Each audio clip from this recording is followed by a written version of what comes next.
welcome to Hankie Pankie Vintage Linens. I'm Kathy and I'm going to be walking you through some of this week's finds. I hope you enjoy them as much as I do. These all came from a friend who did some shopping for me this week, and she helps me pick out some of the hankies. This one here is a Swiss loom hanky.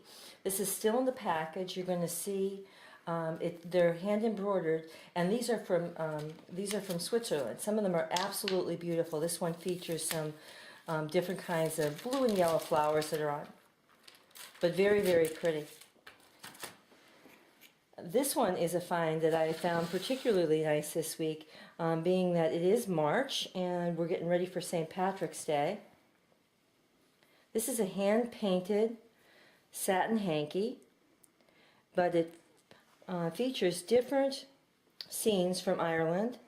There's a beautiful picture of Portrush Harbor, and we've got the shamrock and a harp. But all hand painted, very, very beautiful work. You have to be very careful when you're washing a hanky like this. There are a couple of different kinds of hankies here today. Some of them are a little bit older than others. This isn't very old. This is probably from the late 60s, early 70s. These are scalloped hankies with, this design is just a kind of a fancy leaf design, but very pretty, very colorful. Some of these hankies aren't very old. These are from the 80s. These are just cut hankies, but they can be very pretty for some certain decorations.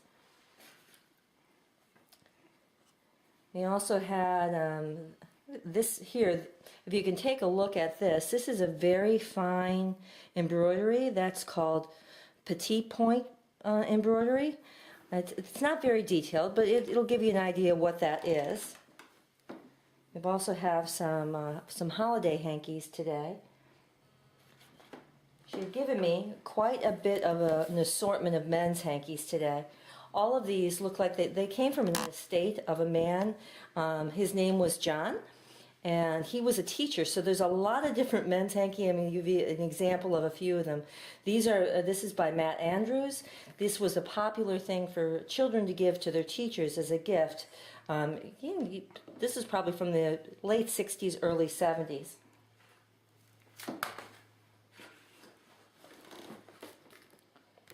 There's some embroidered. Those are not monogram, but they're embroidered. They're still very pretty.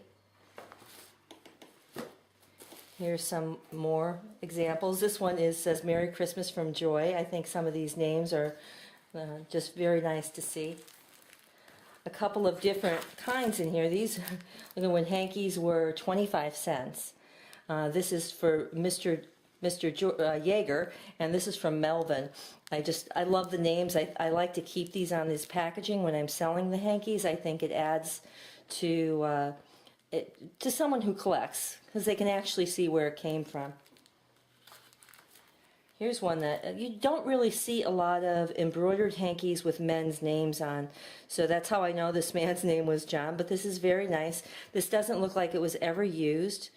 This is just a basic cotton hanky. It was a lady's hanky. You can tell because there's an edging on here that they could embroider or do tatting or crochet on.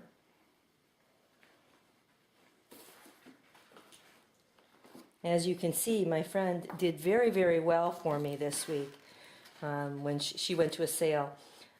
These are very, very nice hankies. These are spring-made hankies, men's handkerchiefs. They're already folded, so you have an idea what it would look like in your pocket. Here's one that's very beautiful today. This is a Desco hanky with a lace edge, but what I like about this one is that it's, if you can see that, is that it is a Lily of the Valley pattern. These are highly sought after for weddings. So that's a very, very beautiful hanky.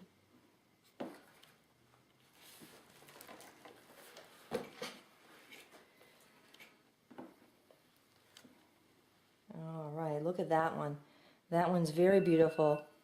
Hand embroidered hanky. This one here is made in Switzerland, but very, very beautiful.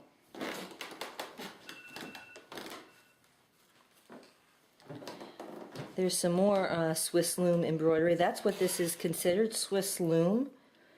That's when they take one of the edges of the hanky and they would put like a lace design on them. You can see a lot of different variations in that, but that would have been in a box as a gift box. A lot of what she gave me this weekend were crocheted and tatted. And I think that we'll do one whole episode on crocheting and tatting. I'd like to explain that to you a little bit further because in the very beginning I was very confused by the differences between crocheted and tatting. But this is a rainbow design.